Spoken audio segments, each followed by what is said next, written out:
13 už dohrala, tralalero tralala, 13 to posrala, tralalero tralala, 13 už kapala, tralalero tralala, 13 už dohrala. Tak to nejak by to bolo, keby tu vacikve bolo v tejto našej krásnej zemi, kde sa hip-hop vážne zmenil. Fetošiny, kokotiny, vyjebané smažkoviny, ospevujú opiaty, zaostali jak primáty. Kurva chlapci, zobuďte sa, vy feťaci pomilení, odvykačka vaša cesta, okamžite s týmto prestať, hamba celej spoločnosti, počúvať vás kurva boli, môj rap plame všetky kosti, poriadok tu hneď na stoli. Nechápem, že sú tu ľudia, čo vás vážne počúvajú, že feťaci ich nenúdia, že vás vôbec podporujú, závisláci, čo tu blúdia, puberťakov otravujú.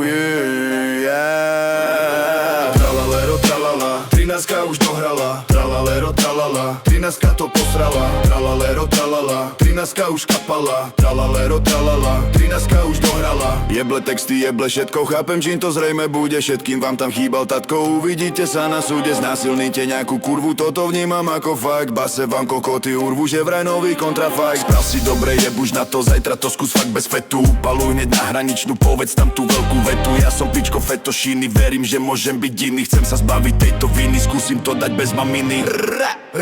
Držím palce, bro. Tralalero tralala, 13 už dohrala, tralalero tralala, 13 to posrala, tralalero tralala, 13 už skapala, tralalero tralala, 13 už dohrala.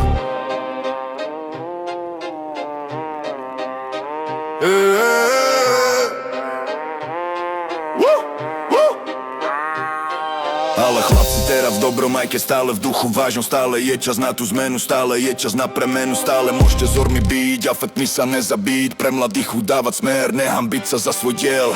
Váš prínos môže byť veľký, musíte však spláchnuť perky, a keď sa fakt posnažíte, môže byť vy, čo vy víte.